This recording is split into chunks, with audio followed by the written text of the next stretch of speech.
right, we've got 1v1 left this evening. Only one spot remains in the round of 16 for the winner of our next match. On the blue side and playing for Team Fire, he's got his own move. Are you mad, bro? It's madlife!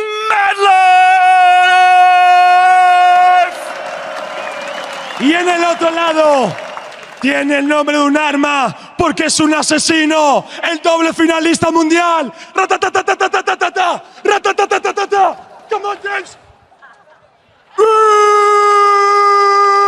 Sí. All right, man, give us a show. They're getting more and more crazy up there. It's day one. It's only day one, yeah. There's a lot of 1v1s to go. We have them every single day. Tomorrow is obviously the other side of the bracket. I feel like tomorrow they'll arrive with like a group of backup dancers and they have like a whole choreography, you know, like Britain's Got Talent, like they go on to the next Go see what they can do. Tomorrow's all the Koreans except for madlife playing. That's where Team Fire really brings out the big guns. But so far, Southeast Asian guys have actually won the 2 games they've played, so they're trying their best. Madlife versus Uzi, though. A matchup you've been dying to see pretty much whenever, except when it's 1v1. Yeah, the 1v1 is not something normally you want to see on Summoner's Rift between a support and an AD carry. got banned against madlife. I feel like Uzi has to be this has to be his wheelhouse.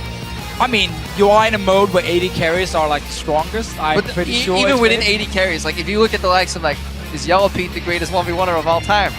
Probably not. Probably not. His support was pretty bad as well, though. He did like get trained to carry hard, but if you look at like Uzi, master of like weaving auto attacks in between. True. Master of Vayne as well. Another little funny random story. There was a 1v1 tournament in China, and he tried to play Master Yi. Kelsey Moser told me, and apparently it went so terribly wrong that we probably won't see it again. Yeah. It was really bad for him. And then he had like the Royal Club, they put up like a vote for which AD carry he should play. They voted for Caitlyn, but you're never gonna get Caitlyn if you're Uzi in this mode. Obviously the first ban for madlife. That is a great story. I'm glad you like my stories. I got more. AD fresh. It is madlife after all. His Blitzcrank is also a thing he's very, very famous for. I'd actually love to see him actually play it. I mean, Uzi will just play the Vayne. Madlife should also think that, oh, Uzi changing. Want something better. Yeah, on this not want to run a Vayne into a Quinn. I like the Quinn though. I think Quinn is so good in 1v1. Especially if you can get the bird on the range creeps and the enemy champion again, then you can just generate so much push. Varus though was very good earlier today. Oh, level 6. You get back from base with turbo speed, you can actually swing waves and just keep the pressure up. You can, but you can also lose the poking war against the Varus, and then suddenly he ultis you, and as a Quinn, well, you kind of need to be close enough to bounce on something to really dodge a skill shot like that, and that can be an issue for madlife, but with the blind from Quinn, you definitely do have some tools that help you in the 1v1. Fakers watching them. Amateurs. Where's the Nivea? What's happening? He's definitely not getting baited into a Nivea 1v1. One, because the champion is actually really bad in 1v1s right now, and 2, Frog is not here, so... No, he was only in the video, but he's actually not here at the event. Another bait by the casters. Yeah, again, we try to trick people a lot here. This time with picks, though, you guys saw them. It was Quinn, it was Varus. Summoner spells, no real surprises. It's Barrier, it's Exhaust. Maybe the only thing we could have seen was madlife actually run Ignite for the all-in. Yeah. But that's... Barrier feels like a failsafe. If you're already winning an all-in, you're... say this, like, you might walk away, but the benefits you get from it is probably just a bit preferential base timing and a couple of extra CS up. And if you ever get caught into a battle in, Ignite's never going to help you. So in that sense, playing it safe with a Barrier in case you miscalculate is the safer approach.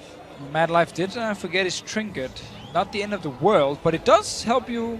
I mean, there are some brush, yeah, especially now that brush that Greenfather's gift is in there. Exactly, you can just use to spot the guy in the brush. Especially when you're playing skill shot champs. Like, it doesn't matter if you're a melee, like auto attack range with only point and click, because then having knowledge that the guy's in the brush is really going to help you. But if you know roughly where he is, you could actually predict skill shots. Should see Uzi go with the E as well, level 1. Yes, he has picked it. I just checked on my own screen over here. Just better for level 1 trading and also the potential push. If you get, you can actually get it on almost all the minions, like we saw. Yeah, really great the minions there, and he got to hit madlife. Follow-up trade thwarted by madlife though. Uzi could have maybe just went for more creeps. Seems to be a pattern: get one creep, get an auto attack. Sometimes gets punished. chain auto attacks coming out here. Again, it is the push to level 2. Exactly. The trading early on is not that impactful because you just don't have enough damage to really take them down. People have enough sustain with the Dorn's Blade coming in. Yeah, 3 creeps up here for Uzi, which means he actually has quite a bit to play with. You only need 1 range creep, and then you can just switch to the melee. That also gets you level 2, so it's actually 6 creeps if you just get more melees. This is tricky now. madlife is only level 1. He got level 2 now, and then he goes straight for the all-in. Yeah. I feel like Uzi got baited there. Thought madlife would be level 1 for a bit longer because of the range creep still being alive. That one on the bottom right there, that was kind of low. madlife got a great trade there, despite being down on CS. Again, this is probably a matchup, if you keep it close enough CS that there's not a full Dorn's difference on your base, Exactly. it's fine. Also, again, when you're playing against Varus and Jace, as we saw earlier, like so much about like trading the mana from them. madlife is taking another good trade. Gets a few hits from the minions, actually ended up being quite bad for him. And he also mispositioned on the map because Relic was spawning and he positioned to the top side. Uzi just walked straight down to the bottom side. Yeah, in a vacuum, this trade was nice because he goes for the blind dash damage with the vision reset in the brush, but he's playing at the opposite side, so he loses Relic. Yeah, that is really, really important. Uzi got both relics here, so good advance for him. And again, that mana we talked about, well, it goes back to 100%. And madlife keeps trying to trade, but he's losing out. Because also these minions are always chasing after him. Yeah, especially if he goes later on. It's probably no points in Q yet for Uzi, but if he does the same trade later on again, what's going to happen is on the back end of his auto attacks is obviously the Q to proc those stacks then. I mean, this is great for Uzi, honestly. Whenever he is taking trades, he's standing next to his counter minion. This is the first time he ignored the minions and went for it, and he actually got punished quite a bit. Yeah, he predicted madlife jumping in there, but the Q itself just wasn't enough. Remember, these guys still have exhaust and barrier. But it might be worth using it on the front end more often here. I mean, here Uzi could have just waited for the minion wave, because again, he's standing next to his caster minion, so whenever madlife jumps him, caster minions turn and hit madlife as well. But I feel like he almost wanted madlife to come out the brush there. Just get a Q in the face, 2 autos, E-proc. But didn't really give Uzi that big of an advantage compared to what we've seen before this one here. madlife has not saying close, right. You're just saying that's what he wanted, but once again, madlife, you're on the wrong side. madlife's like, what are these things that keep spawning? He doesn't seem to understand the relics at all. Uzi's been getting 2 free relics now, and that is pretty huge. That's the mana, because mana translated to health. That was just a disrespect Q. I don't need this Q. That was a God beat Q, don't worry. Gotta be Qs go backwards. Yeah, true. Now they just missed. See, I wonder why they even hit the tower. That is a question I have. Like, I know it's a habit from AD carries, but you're never gonna kill that tower in the 1v1. Maybe he was waiting for the melee minions to get in position. You can still interrupt this one with Q. Yeah. People really also gotta learn how to recall. Like, if you actually do want to recall Press there, B.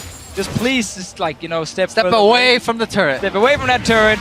Unless they're all baiting to like force a spell to be used. So I don't think they're all baiting. Probably not. It's actually funny because we think a lot of these players know exactly what they're doing in the 1v1 mode, and then you stand behind them when they actually do. Yeah, then you walk into the room. They have no clue what they're doing. They're just like, can I trade? Can I kill this guy? Let's go. It's all a ruse. You walk into the room and then you realize they're just improvising. They're really good at improvising. Don't get me wrong. Although Uzi probably knows what he's doing. I feel like Uzi has been in this situation before. He also didn't go with the Master Yi pick, so he's taking it very, very serious. madlife will get that one. Do not hit the minion before the tower. There you go. And now it's hard because the minions will hit it. Ooh. Sword extra because of the CS differential. It's the annoying thing with the minions. Good base here from Uzi. And madlife got his first relic when he was already full HP.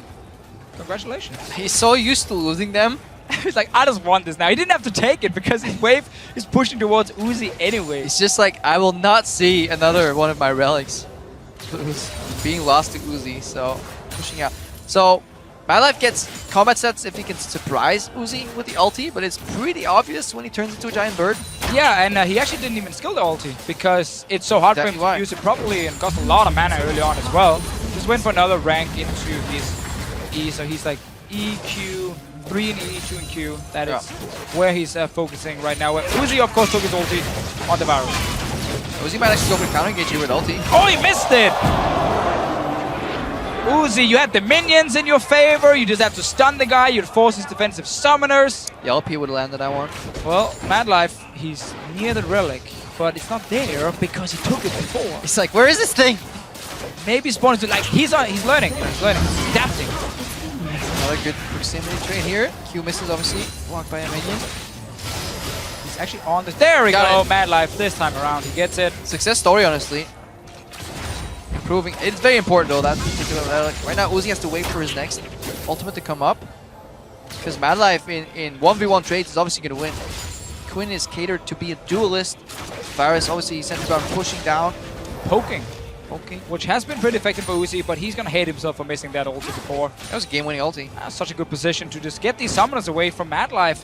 I like actually the sustain buy as well. It is so important because madlife are not all-inning like Uzi and just killing him 100% to 0. He's like jumping him 2 or 3 times. Yeah, consecutive set of all-ins, and he will only pull the trigger to go real hard if Uzi stays below that 60% health mark. He still has 2 minion advantage once he's picked up all these things here. madlife again jumping in, and Uzi winning the trade. Ooh, this is rough for madlife, so at worst he'll have to base here. And then he's too far down in CS, honestly. Yeah, so that's a great trade, and now the sustain. So Uzi technically doesn't have to base anymore at all, because it's not like madlife is picking up more items. If madlife bases again, then Uzi will just get to the 100 CS here. So this is a really good opportunity. Also, he's skilling in more spells in the, or rank ups right now, so the AoE just keeps increasing, so it makes it much easier to get the CS, to keep the push going. And he knows he can use the relics to get mana back, even though it is needed for HP, so he can just keep flying away. Like every time you take 1 relic, it's like 1 ability you can use extra. And that's all he needs. Couple minor things as well. All attacks 2 creeps to get the stack on. The E then finishes them off completely. Could finish off some other creeps after. Again, just trying to optimize push here, keeping madlife locked up. We're looking at a 9 CS differential, 11 CS differential rather. And serrated Dirk here from madlife. Again, it's not often we get to see like completed items. Obviously, this is not fully completed just yet, but he has gone for that one. And with the lethality change, while it's not as effective in the early game anymore with the pure armor pen, serrated Dirk just gives him extra lethality, and at level 8, it actually evens out with the old one, with the old armor penetration. So it is fine now because Uzi is level 8 and it's on enemy level. Yeah, madlife wants to go here. He really wants to keep Uzi away from the wave. Really good trade. That's a dodge the ulti now though, because he's stuck against minions coming in. Yeah, a lot of minions coming taking. I feel like Uzi could have kept going on that trade, especially since he had barrier and he had minion assistance. The fact that he goes to base right now. But he wants to play it so safe because he has the CS advantage. He didn't want to risk no matter what. Even if he looks back and probably said, yes, I could have taken that trade. I think he also just saw the upfront damage. Now that again that armor penetration or lethality is kicking in from madlife here with level 8 as we mentioned before. It's only going to get stronger in that case. But I think he just literally said, I'm going to play super safe. I'm winning on CS. And we're so close to 100. If madlife bases one more time, he has to skill the birdie. This could be the thing. If he gets level 9 bases, gets bird up, he has basically 2 ways to do it. Let's see how close he is. He's a half level away. Pretty far. Maybe a mistake for not skilling the ultimate here. It's kind of an emergency evacuation pod. Now he's down in this trade here. Uzi's going for it. Getting madlife extremely low. But once again, not chasing. Not chasing, just taking the free CS right in front of him. He needs to get level 9 for the ulti now. Honestly, it's an all-in. 13 CS remain, 2 waves if Uzi does everything perfectly. Uzi's not going to miss CS here. Like, he's not really under pressure. So used to farming as well. Getting every single one. 1 more wave for Uzi. That means madlife needs to all-in without barrier, without ulti. There he gets level 9. Is he skilled? Doesn't skill it. Doesn't skill ulti. It's just going for... But he has to go in here and doing this wave. Uzi can just like focus on the minions all the way down. That's what he's doing. 1 E onto the caster minion. They're dead. He has madlife. He's going for it. Won't be able to do anything because he's in the minions as well. Madlife is just in such a tough spot.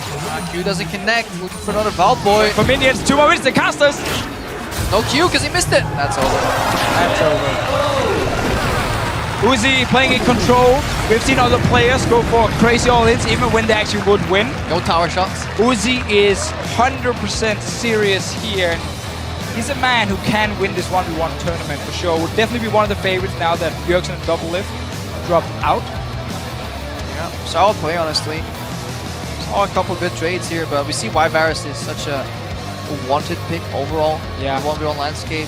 It's so annoying to play against because he can hit you even when you're behind minions in these trades where a lot of the other two picks, different spells as well. 2 different spells.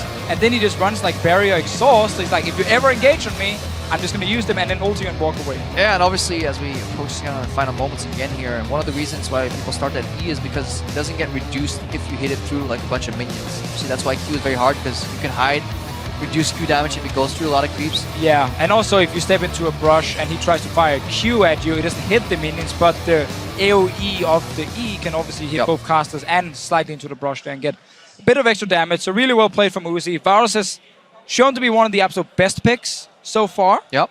In this tournament. Caitlyn obviously been banned so much, and Kennen, 100% win rate. whenever he's been open, he's won. Great sample size right there. That's how you use stats, by the way. Just look at one game. Every single time Kennen got picked 1v1, time. he came out victorious. Exactly, and that's why you should ban it, like we saw the guys do here. Nasus perm banned. Nasus hasn't Caitlyn yet to lose a single game in the 1v1s. What a beast. Tahm Kench hasn't lost yet either, and I think Tahm Kench is the sleeper pick in this tournament, and Turkey agrees with me. That's enough from us though, guys. Yes. Let's send it back over to the analyst desk to take a closer look at